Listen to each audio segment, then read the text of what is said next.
Bismillahirrahmanirrahim. Assalamualaikum warahmatullahi wabarakatuh. Salam Om Swastiastu, Namo Buddhaya, dan salam kebajikan untuk kita semua. Halo semuanya, saya Fathan Fadlian Sanum dengan NIM 103123303106.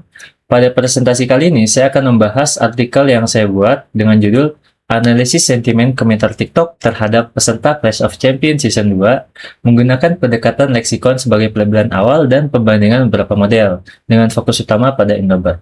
Tujuannya agar kita bisa melihat kecenderungan opini publik dan model mana yang paling cocok untuk komentar TikTok yang bahasanya cenderung informal. Adapun artikel saya ini dilatar belakangi oleh TikTok yang jadi ruang diskusi gitu. Sangat aktif banget lewat komentar. Tapi komentar TikTok itu unik karena biasanya komentar TikTok itu biasanya pendek, banyak slang, emoji, bahkan sarkasme. Karena gaya bahasanya seperti ini, analisis sentimen tidak bisa selalu mengandalkan pendekatan teks formal. Jadi, penelitian ini mencoba mengolah komentar-komentar tersebut agar bisa diklasifikasikan menjadi sentimen positif, netral, dan negatif. Agar kita tahu secara data, audiens ini condong untuk mendukung atau mengkritik gitu. Nah, dari latar belakang tersebut, rumusan masalahnya ada dua. Yang pertama, bagaimana kita mengklasifikasikan komentar TikTok ketiga sentimen tersebut, yaitu positif, netral, dan negatif. Dan kedua, model mana yang paling efektif untuk komentar TikTok berbahasa Indonesia. Nah, tujuannya saya melakukan pelabelan otomatis berbasis leksikon sebagai baseline, lalu membandingkan beberapa model sampai akhirnya menentukan model terbaik. Adapun artikel ini ruang lingkupnya dibatasi pada komentar TikTok berbahasa Indonesia yang relevan dengan Clash of Champions Season 2 dan dianalisis sebagai teks tanpa memproses audio ataupun video. Secara singkat, ada 4 keluarga pendekatan sentimen. Leksikon itu cepat untuk baseline, tapi lemah saat konteks dan sarkasme. Machine learning itu machine learning klasik dengan TF-IDF itu efisien, tapi kurang memahami konteks kalimat. Deep learning seperti CNN dan BLSTM biasanya lebih adaptif karena belajar pola dan urutan kata. Lalu terakhir transformer itu unggul karena attention bisa menangkap konteks secara menyeluruh. Research gap-nya, komentar TikTok Indonesia cenderung lebih noisy dan belum banyak dibahas secara spesifik. Dan perbandingan lintas pendekatan dan setup yang konsisten itu masih terbatas. Makanya pada penelitian kali ini saya bandingkan baseline sampai Indobird di dataset TikTok Clash of Champions Season 2. Nah, untuk metodologi penelitiannya, itu saya mengikuti alur pada diagram. Ini yang saya buat diagramnya, seperti pada gambar ini ya. Mulai dari scraping komentar TikTok COCS 2, lalu pra-pemrosesan untuk membersihkan dan menormalkan teks. Setelah itu, dilakukan pelabelan sentimen berbasis leksikon, agar terbentuk dataset berlabel secara otomatis. Dataset kemudian dibagi menjadi 70% untuk pelatihan dan 30% untuk pengujian. Lalu di tahap pemodelan, beberapa model dilatih dan akhirnya dievaluasi menggunakan akurasi dan advanced score makro untuk menentukan model yang terbaik. Nah, untuk datasetnya sendiri, saya mengumpulkan komentar TikTok terkait Clash of Champions Season 2 ini menggunakan tool scraper ya, jadi otomatis, tidak manual satu-satu. Prosesnya dimulai dari menentukan konten yang relevan. Jadi saya cari berdasarkan kata kunci atau hashtag gitu ya. Jadi mencari postingan yang membahas COC S2. Lalu komentar ini diambil dan disimpan sebagai data teks. Setelah data terkumpul, saya lakukan seleksi dan pembersihan awal supaya komentar yang dipakai itu tetap relevan dan lebih konsisten. Misalnya kayak menghapus elemen yang tidak perlu dan menangani data yang duplikat atau kosong gitu.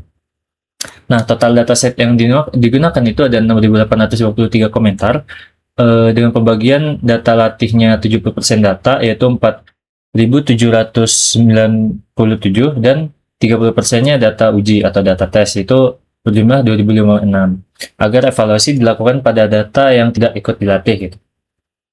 Untuk distribusi kelas, netral itu paling dominan, yaitu 3.321, lalu untuk negatifnya 1.476, dan yang positifnya itu ada 2056. Dominasi netral ini wajar itu karena Banyak komentar TikTok yang bersifat interaksi singkat kayak tag, reaksi cepat, ataupun komentar tanpa opini yang eksplisit gitu. Karena distribusinya nggak seimbang, saya menggunakan F1 makro agar performa tiap kelas tetap dinilai secara adil, bukan hanya mengikuti kelas mayoritas. Gitu. Nah, di tahap ini, pre-processingnya, komentar TikTok dibersihkan supaya model nggak terganggu oleh noise seperti URL, tag, atau variasi-variasi kata yang nggak baku gitu. Nah, setelah pre-processing, pelabelan awal dilakukan menggunakan leksikon sentimen. Intinya, leksikon sentimen ini saya menghitung kecenderungan antara positif dan negatif dari kata-kata yang muncul gitu. Kalau kata-kata yang lebih condong ke positif, maka akan dilabeli sebagai positif. Kalau yang negatif, akan negatif. Nah, ini berdasarkan skor ya. Dinilai berdasarkan skor pakai leksikon base.